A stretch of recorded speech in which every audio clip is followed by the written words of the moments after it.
Have you ever felt your heart rate spike in a parking lot? Not because of speed, but because a heavy cruiser suddenly feels like it's tipping just a little more than you expected, making you wonder if your balance and reaction time are still sharp enough to save it if gravity decides to get involved. And how confident are you really during slow U-turns, tight fuel station exits, or stop-and-go traffic, when weight matters more than horsepower and one misjudged lean can turn pride into panic? Big cruisers promise presence and power, but they also demand respect. And the older you get, the more you start asking uncomfortable questions about fatigue, strength, and whether your bike is helping you or quietly waiting for you to make a mistake. That's exactly where the tension between the Harley Davidson Fat Boy and the Indian Springfield becomes impossible to ignore, because on paper they're both heavy, powerful, and unapologetically bold, yet they approach control in completely different ways. One leans into raw muscle and brute presence, daring you to dominate it at low speeds, while the other whispers about balance, stability, and intelligence, suggesting that confidence doesn't always come from force. And that leads to the question every experienced rider secretly wrestles with. Does muscle really matter more than balance in engineering once reflexes slow down just a touch? Or is the smarter machine the one that forgives small mistakes before they turn into expensive ones? Because when strength isn't endless and reaction time isn't instantaneous, the bike that saves your day isn't the one that looks toughest, it's the one that stays calm, predictable, and cooperative when things happen slowly and wrong. Twist the throttle on a big cruiser and you instantly learn whether the engine is your partner or your opponent. And that's where the emotional divide between the Fat Boy and the Springfield becomes almost psychological. The Fat Boy doesn't ease into power. It asserts itself, delivering thick, immediate torque that feels like a muscle car lunging off the line, demanding a firm hand and confident inputs, almost daring you to stay in control as the bike reminds you just how much mass and force you're commanding. It's thrilling, no doubt, but it also raises a quiet question every time the throttle comes on a little harder than planned. Is this raw shove empowering, or is it slowly draining your energy over long rides and repeated stops? The Springfield, on the other hand, takes a very different approach, rolling on torque with a calmer, more measured delivery that feels less like a punch and more like a steady, controlled surge, allowing you to stay relaxed while the engine does the heavy lifting in the background. Instead of fighting engine pulses or sudden response, it encourages smoother riding, making low-speed roll-ons, traffic crawls, and long highway stretches feel almost effortless. And that contrast sparks the real hook here. Because the question isn't which engine is stronger on paper. It's which one you want living beneath you for hours at a time. Do you want an engine that constantly reminds you of its presence, pulling at your arms and demanding attention, or one that quietly works for you, letting you enjoy the ride without constantly managing its mood? Because when torque becomes a daily companion instead of a weekend thrill, the emotional pull shifts from aggression to trust, and that's where this comparison gets deeply personal. If your heart beats for classic boldness, theatrical presence, and a cruiser that commands attention on every street, the Harley Davidson Fat Boy 114 is your icon. It's for the rider chasing steel swagger, punch, and legacy. If, however, you crave lengthy highways, embrace modern conveniences and comfort without leaving heritage behind, and intend to be in the seat for hours, even days, the Indian Springfield is your road-ready companion. Its touring soul in cruiser attire, packed with refinement and spirit, fade out to sweeping open roads, engine tones, blending narrator whispers, choose Chrome Thunder or Touring Horizon. Whichever route you ride, the road will remember you. Weight is something you can ignore when you're fresh, focused, and riding fast, but it becomes impossible to hide when you're tired, distracted, or navigating the moments that actually matter most in real life. And that's where the difference between the Fat Boy and the Springfield quietly reveals itself. On paper, both are heavyweight cruisers, but on the road, weight isn't just about numbers. It's about how that mass behaves when gravity, momentum, and human fatigue start working against you. The Fat Boy wears its mass with a sense of intimidation, especially at low speeds, where tight U-turns, parking lot maneuvers, and slow traffic can turn into moments of hesitation, forcing you to stay mentally sharp and physically committed just to keep everything composed. There's a planted, muscular feel once you're moving, especially on smooth highways. But that confidence can fade when surfaces get uneven or when crosswinds hit unexpectedly. Because the bike wants to stay upright and straight, sometimes resisting subtle corrections rather than flowing with them. That resistance can feel powerful when you're alert, but when fatigue creeps in, it can start to feel like the bike is asking more from you than you're ready to give. The Springfield approaches weight from a different philosophy, focusing less on sheer presence and more on balance, distributing its mass in a way that feels calmer and more predictable, particularly at walking speeds where small mistakes can feel big. Low-speed stability feels more forgiving, allowing you to breathe through tight turns instead of bracing for them. And that sense of composure carries over to longer highway stretches where the bike tracks straight without demanding constant crosswinds still make themselves known, as they do on any large cruiser, but the Springfield tends to absorb them rather than amplify them, letting you stay relaxed instead of tense, which becomes increasingly important the longer you're in the saddle. Would you ride this or pass? Drop it in the comments and don't forget to subscribe. This difference in handling personality sparks a deeper fear-based question, because it's not about which bike feels impressive when everything is going right. It's about which one quietly supports you when something goes slightly wrong. Frame balance plays a massive role here, because mass that's well managed disappears into the ride, while mass that's poorly disguised constantly reminds you of its presence. The Fat Boy's solid, muscular stance delivers a commanding highway feel, but that same solidity can become a liability in slow, technical moments where quick adjustments are needed, especially if your attention slips for even a second. The Springfield's more neutral chassis behavior gives you time to react, space to correct, and confidence to recover without panic, which matters far more than brute stability when real-world distractions enter the picture. And that's where the real hook tightens, because every rider eventually faces that moment when they're not at their sharpest. When traffic is messy, the road is uneven, and fatigue is setting in. The question then becomes unavoidable. Which one stays manageable when you're tired? And which one starts to feel intimidating the moment your focus drifts? Comfort is the silent factor that doesn't announce itself at the start of a ride, but slowly reveals its truth hours later. When your lower back tightens, your wrists ache, and your shoulders begin reminding you that tomorrow exists. And this is where the Fat Boy and the Springfield quietly separate into two very different long-distance companions. The Fat Boy places you in a bold, forward-commanding posture that feels powerful and assertive at first, with wide bars and a low seat that give an immediate sense of dominance over the machine.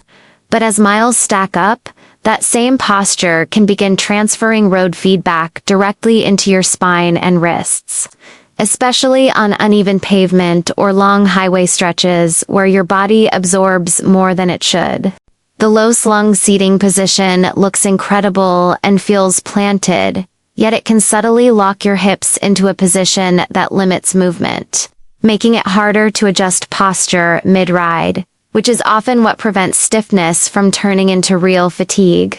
Wind protection is minimal, and while that clean airflow may feel freeing at moderate speeds, sustained highway riding turns wind pressure into a constant push against your chest and shoulders, forcing your core and arms to work harder just to stay relaxed, and that effort quietly compounds over time.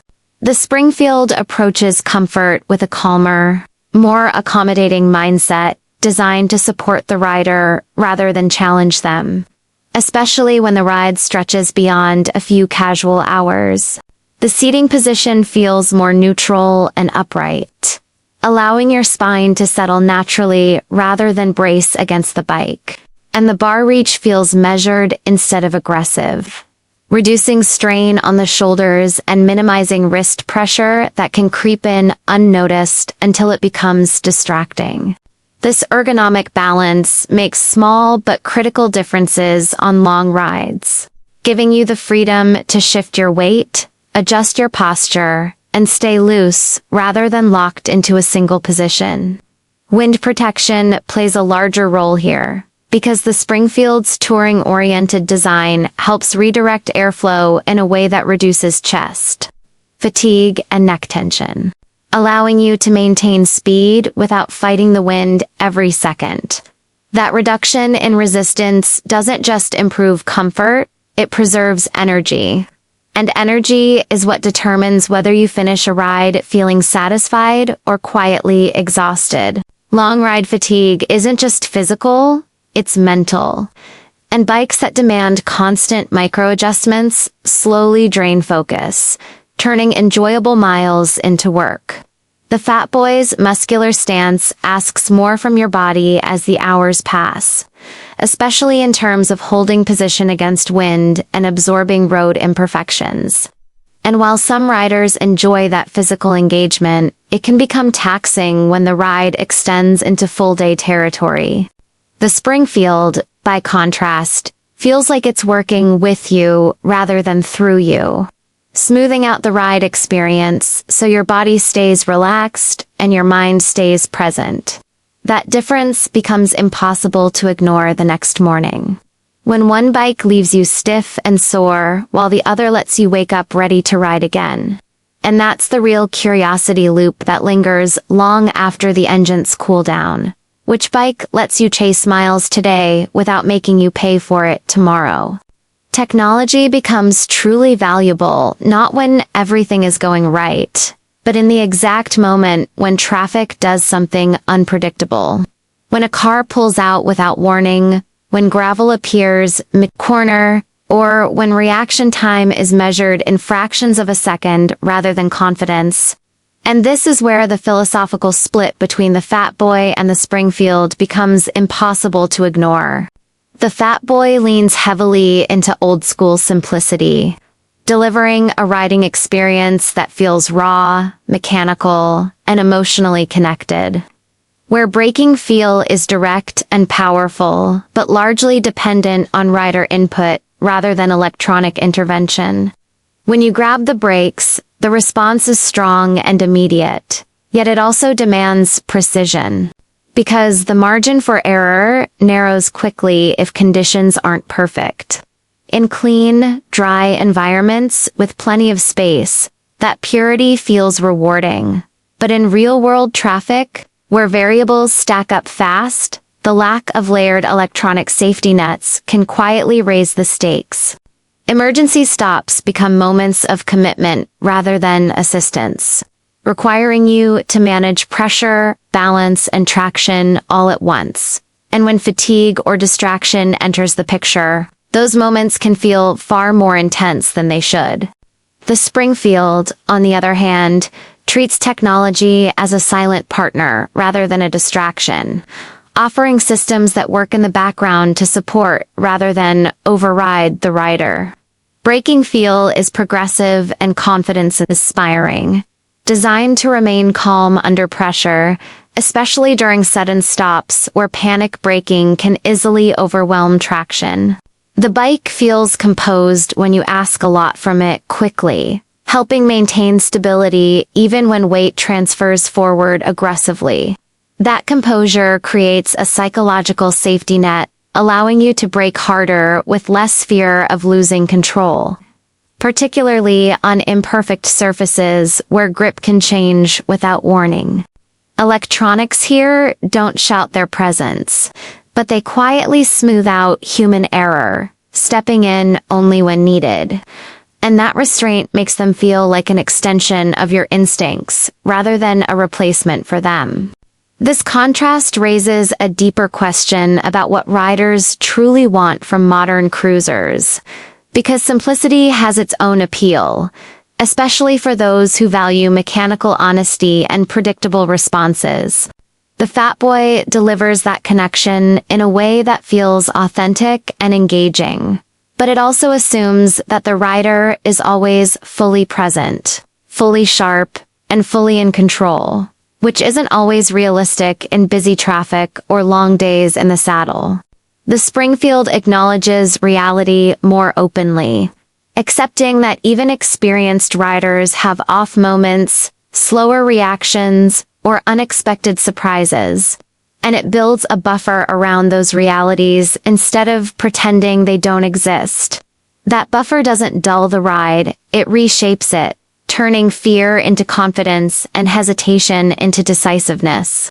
When traffic goes wrong, when the unexpected happens faster than thought, the difference between these two machines becomes more than philosophical. It becomes personal. One relies on your skill alone, rewarding precision but punishing mistakes, while the other stands ready to quietly help when timing isn't perfect. And that leaves a final fear hanging in the air, one that every rider eventually confronts.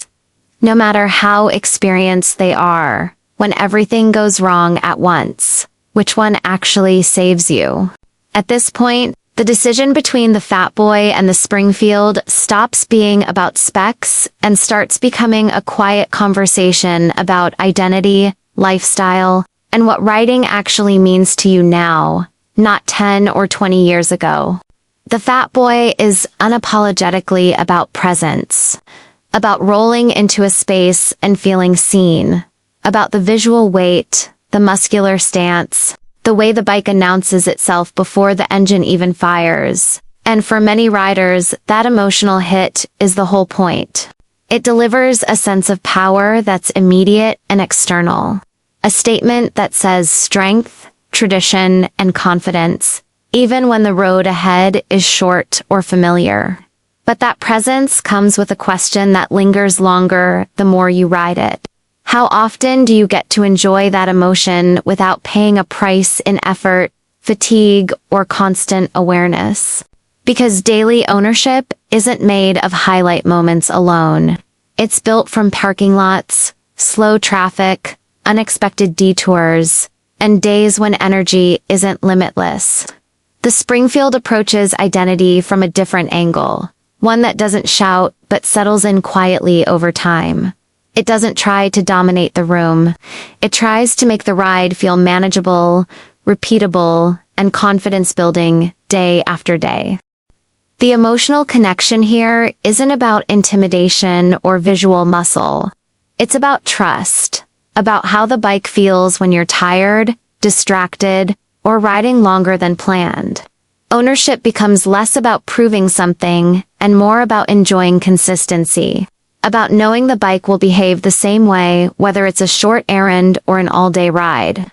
That practicality doesn't erase emotion, it reshapes it, turning excitement into reassurance and pride into control rather than effort. This is where lifestyle quietly takes over the decision, because the bike you choose becomes part of your routine, not just your identity. The Fat Boy rewards commitment and presence, but it also demands them, asking you to always be engaged, always ready, always strong enough to manage its personality. The Springfield integrates itself into your life more seamlessly, asking less while still offering depth. making it easier to ride more often without turning every outing into a calculation of energy and focus. Neither approach is wrong, but they lead to very different relationships over time. One built around moments, the other built around longevity. And that brings the decision full circle, back to a question that isn't about brand loyalty or numbers on a page, but about honesty. Is the bike meant to amplify how you look when you ride, or how you feel while riding? Is the goal to project power, or to preserve confidence as the miles add up? Because one choice feeds the image of strength, while the other protects the experience of control. And somewhere between those two truths lies the answer only you can give. So when you finally shut the garage door and look back at your bike, is this about looking powerful or feeling in control? Would you ride this or pass? Drop it in the comments and don't forget to subscribe.